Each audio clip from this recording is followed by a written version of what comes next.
Let's talk about one thing here called cognition. This word means the way that your brain interprets the world around you. Your brain is not like a Google Photos, storing all your pictures and videos and have them ready to bring them back to you 100% clear whenever you want to search by context. Your brain consolidates the information and brings you back only fragments of it. Think with yourself now. Do you see clearly anything that you want to remember? Think about the girlfriend or boyfriend that you had when you were in the high school. You definitively remember they existed, but try to remember the outfit they were using on the very last time you saw them, or even their face. It is crystal clear? Most probably not, and that's normal. It's our brain being efficient and optimizing information stored. Let's see a small piece of a very nice movie from Disney and Pixar here. Phone numbers. We don't need all these. They're in her phone. Just forget all of that, please. Hi. Forget it!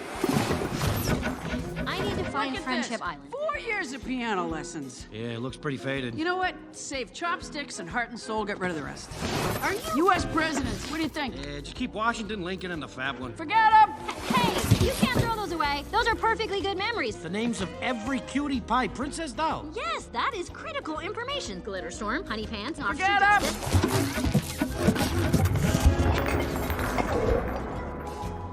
Hey, bring those back. They're in the dump. Nothing comes back from the dump. Yeah, look, lady, this is our job. When Riley doesn't care about a memory, it fades. Fade? Happens to the best of them. Such a great move, don't you think? What this scene means? Means that what once was important in your life, if you don't use or practice it, it will fade and eventually be gone for good.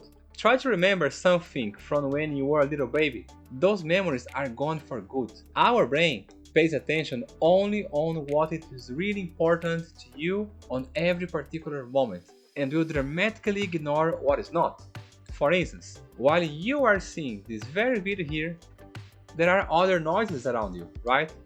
Cars, people, nature, machines. You are not paying attention to them because they were just noise, and you want to pay attention to this very video here. But now, because I mentioned you this, you will now start to pay attention to them for a while because these things just started to become important to you. Your brain is capable to shut down what is irrelevant to you and completely ignore this information, not even retaining them. Same happens to your visual. We ignore what is in our visual field if we don't care about it. And same also happens to slides. What is a noise and what is relevant for you? The visual is processed by our visual cortex, and it's back here. It's divided in two types of momentum. First momentum view. We see only high contrast images without understanding exactly what is the nature. Then, in a matter of milliseconds, our brain jumps into a second momentum view. The information starts getting shape and we start understanding what is in it.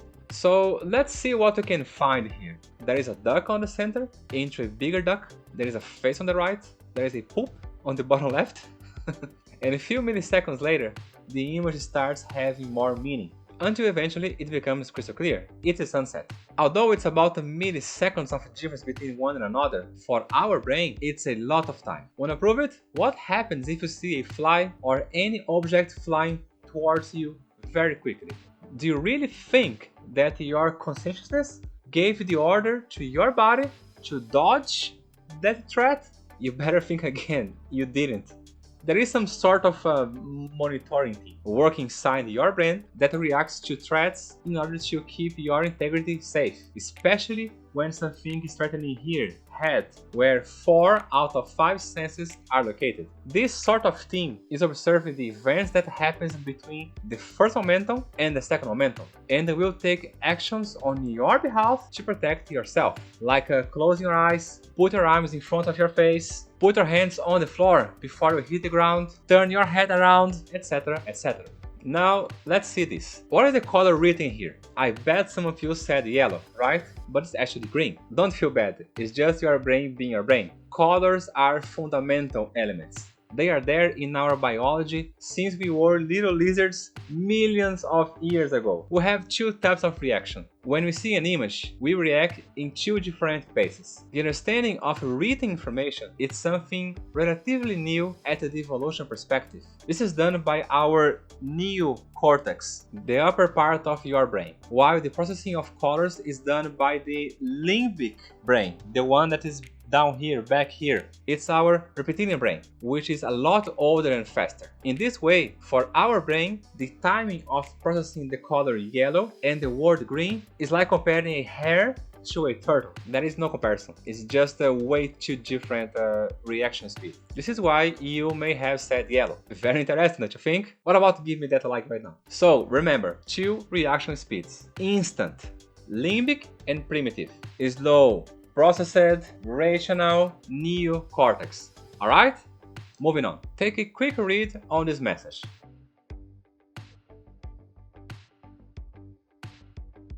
Did you realize there were duplicated words? Yes.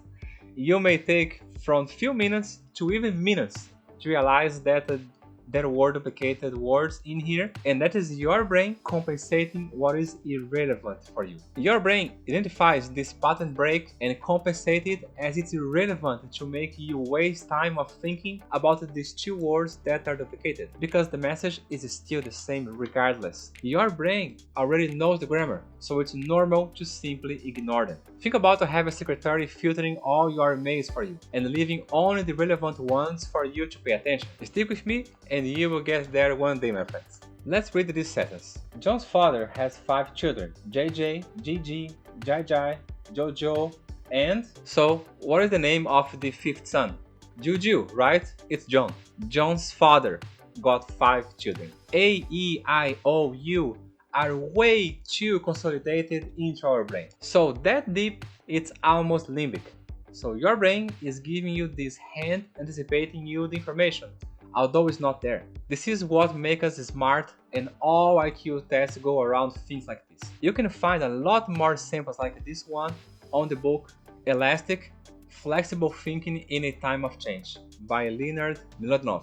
Drawing on groundbreaking research, Mlodinow outlines how we can learn to let go of comfortable ideas and become accustomed to ambiguity and contradiction, how we can rise above conventional mindsets and reframe the questions we ask, and how we can improve our ability to solve problems and generate new ideas. Critical skills for achieving professional and personal success in our quickly morphing world. It costs about $13 on Amazon. Link is down here in the description in case you are interested in know more. These 3 examples I gave you here are very important for you to know by the moment you are creating your stories in your presentation, to understand which patterns you should explore and which ones you must be careful, when to use and when to avoid the patterns. But wait a minute, what is a story in a presentation? Not clear to you? If you work with presentation and don't know about this, you are exposed to an enormous risk of your presentation not being efficient. Luckily, I got this video up here for you. Open it in a new tab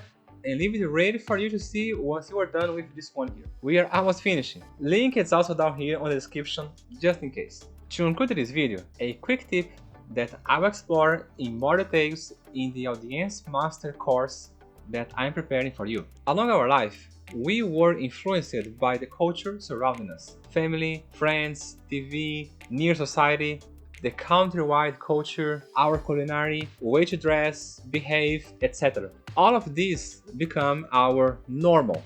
And our brain, as we grow older, it starts determining what is normal or what is pattern to what is not normal or a broken off a pattern. Things that our brain classify as normal, it won't pay much attention as the things that are new or different to it. How to prove it? You see 2 people on the street. One dressing very similar type of outfit as you, and other one dressing an inmate suit, like those with black and white stripes. To which person will you pay more attention?